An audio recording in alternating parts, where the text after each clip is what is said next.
Hello दोस्तों, स्वागत है आपका हमारे यूट्यूब चैनल जिसका नाम है क्वेश्चन वाला। मैं लेकर आया हूँ आपके लिए रेलवे संबंधी महत्वपूर्ण प्रश्न जो कि आपके आने वाले रेलवे एग्ज़ाम के लिए बहुत ही महत्वपूर्ण हैं। ये वीडियो आपके लिए बहुत ही ख़ास होने वाला है क्योंकि मैं इस क्वेश्चन आंसर के साथ में इसकी डिटेल भी लेकर आया हूँ जो आपके लिए बहुत ही महत्वपूर्ण होने वाला है। तो चलिए दोस्तों, हम स्टार्ट करते हैं आज का सेशन। इसका पहला क्वेश्चन हो जाएगा, भारतीय वायुसेना में निम्न में से कौन सी कमान नहीं है? इसका आंसर हो जाएगा उत्तरी वायु कमान। और दोस्तों, इसका डिटेल में शायद लिखना भूल गया हूँ, तो एक नेक्स्ट पार्ट में इसकी डिटेल मैं आपके सामने लिख के लेके आ जाऊँगा। तो नेक्स्ट क्वेश्चन देखते हैं तब तक। यूरोपीय सेंटर फॉर न्यूक्लियर रिसर्च सर्न की प्रयोगशाला कहाँ है? इसका आंसर हो जाएगा जेनेवा, स्विट्ज़रलैंड में।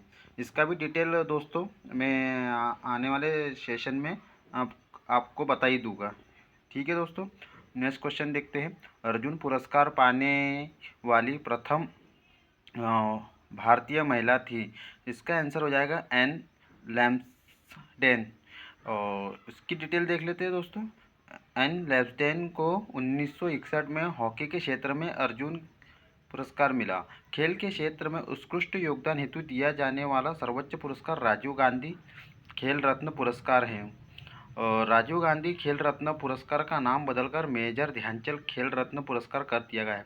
दोस्तों, खेल के संबंधी क्वेश्चन एग्ज़ाम में आपको देखने ही मिलेंगे, एक या दो तो आपको देखने ही मिलेंगे। जैसा पुरस्कार हो गया, किस क्षेत्र में कौन सा खिलाड़ी है, तो आपको ये सब पढ़ना पड़ेगा दोस्तों, और आपको ध्यान में रखना पड़ेगा। नेक्स्ट क्वेश्चन, मानव विकास सूचकांक प्रतिवर्ष किस संस्था द्वारा दिया जाता है? तो इसका आंसर हो जाएगा UNDP। इस सूचकांक के प्रतिपादक पाकिस्तान के अर्थशास्त्री महबूब उल हक है। देखिए दोस्तों, यह मानव विकास सूचकांक प्रतिवर्ष UNDP द्वारा दिया जाता है, और इसके जो प्रतिपादक है ये अर्थशास्त्री पाकिस्तान के महबूब उल हक है। और नेक्स्ट क्वेश्चन देखते हैं। स्वीडन की संसद का क्या नाम है? ये स्वीडन की संसद का नाम रिक्सडॉग है, और स्वीडन की राजधानी स्टॉकहोम है तथा मुद्रा स्वीडिश क्रोना है। और दूसरे देशों को भी संसद का नाम देख लेते हैं जो अक्सर एग्ज़ाम में पूछे जाते हैं। ईरान की संसद का नाम मजलिस है, और रूस की संसद का नाम ड्यूमा है। और थोड़ी एक इसकी राजधानी भी देख लेते हैं। स्पेन की राजधानी मैड्रिड तथा मुद्रा यूरो है। स्पेन की राजधानी दोस्तों हमेशा एग्ज़ाम में पूछी जाती है, इसलिए मैंने ये इसमें लिख लिया है। ठीक है दोस्तों, नेक्स्ट क्वेश्चन देखते हैं। नेक्स्ट क्वेश्चन, निम्नलिखित में से किसके बारे में विश्व का सबसे सस्ता टैबलेट PC होने का दावा किया है? इसका आंसर हो जाएगा आकाश। और इस टैबलेट PC को छात्रों के लिए बनाया गया है। इस टैबलेट PC को 5 अक्टूबर 2011 को लॉन्च किया गया था। दोस्तों, इसका आपको सन ध्यान में रखना पड़ेगा कि इसको कब लॉन्च किया गया था, जो कि 5 अक्टूबर 2011 को। ठीक है दोस्तों, नेक्स्ट क्वेश्चन देखते हैं। निम्न में से किस मुख्यमंत्री को उच्चतम असैनिक पुरस्कार भारत रत्न मिला था? इसका आंसर हो जाएगा तमिलनाडु के स्वर्गीय MG रामचंद्रन को। और MG रामचंद्र को देख लेते हैं दोस्तों। MG रामचंद्र को 1988 में भारत रत्न मिला था, और भारत रत्न का सर्वोच्च नागरिक सम्मान है। इसकी शुरुआत 1954 में हुई थी। दोस्तों, ये पुरस्कार संबंधित जो क्वेश्चन है आपको पढ़ के जाना पड़ेगा दोस्तों। और ये रिपीट भी हुए हैं 1954 में। जैसा ये सन पूछ लेता है कि भारत रत्न की शुरुआत कब हुई थी, तो आपको बताना पड़ेगा 1954। तो आपको ये सन आपको ध्यान में रखना पड़ेगा। ठीक है दोस्तों, नेक्स्ट क्वेश्चन, भारत में प्रथम स्टॉक एक्सचेंज किस वर्ष में स्थापित किया हुआ था? इसका आंसर हो जाएगा 1875 में। 1875 में स्थापित देश का सबसे पुराना stock exchange Bombay stock exchange है। बम्बई स्टॉक एक्सचेंज में 5,500 कंपनियां सूचीबद्ध हैं और बम्बई स्टॉक एक्सचेंज का सूचकांक सेंसेक्स है। ठीक है दोस्तों, नेक्स्ट क्वेश्चन। यूनेस्को द्वारा निम्नलिखित में से किस क्षेत्र में योगदान के लिए कलिंग पुरस्कार दिया जाता है? मोस्ट इम्पोर्टेंट क्वेश्चन है दोस्तों। ये आपको पुरस्कार, त्यौहार, खेलकूद से संबंधित आपको पढ़ के जाना ही पड़ेगा। ये 1 या 2 नंबर आपके इसमें पक्के ही रहेंगे दोस्तों, और ये आपको नहीं कि डीपली में पढ़ के जाना पड़ेगा। ठीक है दोस्तों, तो इसका आंसर देख लेते हैं। यह विज्ञान के क्षेत्र में दिया जाता है। और इस पुरस्कार के थोड़ा डिटेल देख लेते हैं हम। इस पुरस्कार की शुरुआत 1952 में हुई थी और इस पुरस्कार को प्रारंभ करने का श्रेय कलिंग फाउंडेशन के संस्थापक बीजू पटनायक को दिया जाता है और यूनेस्को के अध्यक्ष आंद्र ओजले हैं। ठीक है दोस्तों, तो आप भी इसको थोड़ा एक बार रिवीजन कर लीजिएगा, जो आपके ध्यान में रहेंगे। ठीक है दोस्तों, अब नेक्स्ट क्वेश्चन की ओर देखते हैं। क्रिकेट की पिच की लंबाई क्या होती है? देखो दोस्तों, ये खेलकूद से संबंधित क्वेश्चन आ चुका है। जो एग्ज़ाम में अक्सर खेलकूद से संबंधित पूछे ही जाते, तो आप बिल्कुल खेलकूद से संबंधित क्वेश्चन एक भी छोड़ के मत जाइएगा। ठीक है दोस्तों, इसका आंसर देख लेते हैं। 20.12 मीटर। और क्रिकेट खेल की शुरुआत 14वीं सदी में इंग्लैंड से मानी जाती है। क्रिकेट की एक टीम में 11 खिलाड़ी होते हैं। क्रिकेट पिच की चौड़ाई 10 फीट होती है और क्रिकेट को भद्रजनों का खेल भी कहा जाता है। ठीक है दोस्तों, अब नेक्स्ट क्वेश्चन। भारतीय रिजर्व बैंक आरबीआई का राष्ट्रीयकरण कब हुआ था? देखिए दोस्तों, ये भी क्वेश्चन रिपीट ही हुआ है और इसका मैंने डिटेल भी लिख के लाया हूँ, क्योंकि इसकी डिटेल में कहीं ना कहीं एक दो क्वेश्चन छुपे ही रहते हैं जो आपको ध्यान में रखना पड़ेगा। तो हम इसका आंसर देख लेते हैं। 1949 में इसका राष्ट्रीयकरण हुआ था। आरबीआई की स्थापना एक्ट 1934 के तहत 1 अप्रैल 1935 को बम्बई में किया गया और 1 जनवरी 1950 को आरबीआई का राष्ट्रीयकरण किया गया। 15 अप्रैल 1980 को व्यावसायिक बैंकों का राष्ट्रीयकरण किया गया था। ठीक है दोस्तों, नेक्स्ट क्वेश्चन। राष्ट्रीय फिल्म पुरस्कार किसके द्वारा प्रदान किया जाता है? तो इसका आंसर हो जाएगा सूचना एवं प्रसारण मंत्रालय द्वारा। ठीक है, इसकी डिटेल है। राष्ट्रीय फिल्म पुरस्कार की शुरुआत 1954 में हुई थी। भारत के राष्ट्रपति द्वारा ये पुरस्कार दिए जाते हैं और यह पुरस्कार 5 श्रेणी में दिए जाते हैं। ठीक है दोस्तों, इसमें मैं डिटेल लिख के लाया हूँ। जो आपके लिए महत्वपूर्ण है वही डिटेल लिख के लाया हूँ दोस्तों। Next question. शिग्मो क्या है? तो ये गोवा का वसंत ऋतु का महोत्सव है। ठीक है दोस्तों, ये गोवा कार्निवल की शुरुआत गोवा में पुर्तगालियों द्वारा की गई थी। ये भी आपको ध्यान रखना पड़ेगा।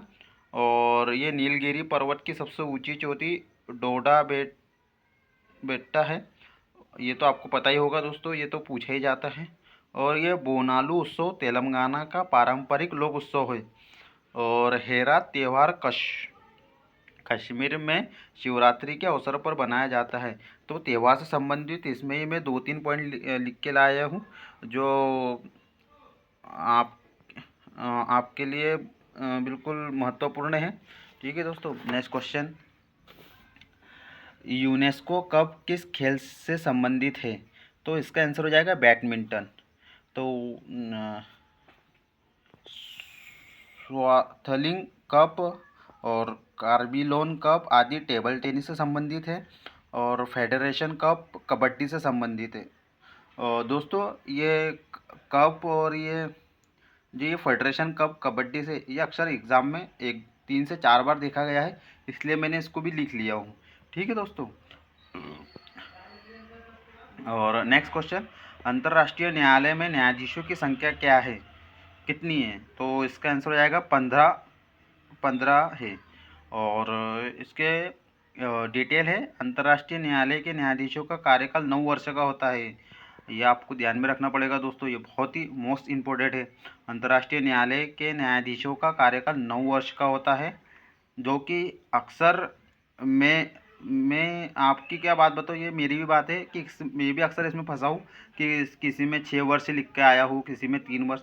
तो दोस्तों ये 9 वर्ष का होता है। और अंतर्राष्ट्रीय न्यायालय संयुक्त राष्ट्र की मुख्य न्यायिक संस्था है। इस न्यायालय के अध्यक्ष व उपाध्यक्ष का चुनाव 3 वर्ष के लिए किया जाता है। ठीक है दोस्तों, ये आप थोड़ा ध्यान में रखेंगे इसकी डिटेल। कौन से भारतीय हॉकी खिलाड़ी के नाम पर जर्मनी के एक सड़क का नाम रखा गया है? इसका आंसर हो जाएगा रूप सिंह। 1972 में ही म्यूनिक ओलंपिक स्टेडियम कॉम्प्लेक्स में एक सड़क का नाम रूप सिंह के नाम पर रखा गया है। रूप सिंह हॉकी के जादूगर कहे जाने वाले मेजर ध्यानचंद के भाई थे। धनराज पिल्ले भारतीय हॉकी टीम के पूर्व कप्तान रह चुके हैं। नेक्स्ट क्वेश्चन, किस नृत्य को रविन्द्रनाथ टैगोर ने पुनर्जीवित करके केरल और पश्चिम बंगाल में लोकप्रिय बनाया गया था? तो इसका आंसर होगा कथकली।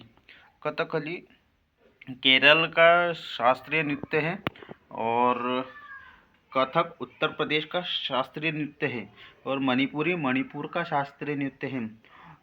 दोस्तों ये कथक और कथकली में हम जैसा कंफ्यूज हो जाते हैं कि कथक किस राज्य का है और कथकली, तो जैसा कथकली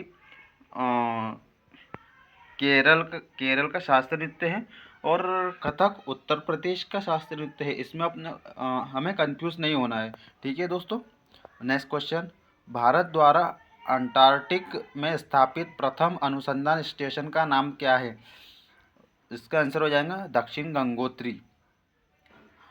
इसकी स्थापना 1983 और 84 में की गई थी। भारत का दूसरा अनुसंधान स्टेशन 1988-89 में मैत्री नाम से अंटार्कटिक में स्थापित किया गया था।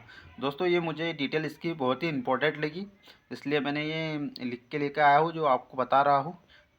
शायद आपके भी काम में आ ही जाएगा क्योंकि क्वेश्चन इसी ने कुछ ना कुछ तो पूछे ही जाते हैं।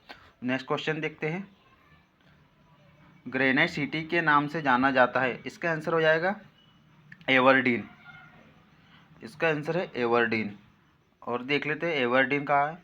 एवरडीन स्कॉटलैंड का एक शहर है। भारत का ग्रेनाइट सिटी जालोर राजस्थान को कहा जाता है और शिकागो को धूम्र नगर कहा जाता है। ठीक है दोस्तों, ये मुझे सारे पॉइंट बिल्कुल आईएमपी और मोस्ट आईएमपी जैसे लगे, इसलिए मैंने ये इनको भी लिख लिया हूँ। और आप एक बार इसका रिवीजन कर लेना दोस्तों, और आप 1-2 बार इसको रिवीजन कर लोगे ना दोस्तों, या देख भी लोगे सुन भी लोगे तो ये आपके ध्यान में रह जाएगा। तो आप एग्ज़ाम में कंफ्यूज नहीं हो पाएंगे और ना ही इसको गलत करोगे। ठीक है दोस्तों, मैजिक सिटी के नाम से जाना जाता है। इसका आंसर हो जाएगा Monte Carlo. Monte Carlo Europe महाद्वीप में स्थित है। मोनाको देश का एक प्रसिद्ध शहर है। स्कॉटलैंड का ग्लासगो शहर जलयान निर्माण एवं मशीनरी उद्योग के हेतु प्रसिद्ध है। तो दोस्तों आज 20 क्वेश्चन देखे जिनकी डिटेल भी देखी है। तो 2-1 क्वेश्चन ऐसे छूटे हैं जिनकी डिटेल मैं नहीं लिख पाया हूँ, तो आने वाले वीडियो में उसकी डिटेल भी मैं लिख दूंगा और आपको बता दूंगा। ठीक है दोस्तों, तो बताइएगा कि ये वीडियो कैसा लगा, और हम आने नेक्स्ट वीडियो में आपके लिए और 20 क्वेश्चन मैं लेकर आऊँगा। ठीक है दोस्तों, मेरे वीडियो को भी अच्छा लगा हो तो आप एक लाइक कीजिएगा। Thank you.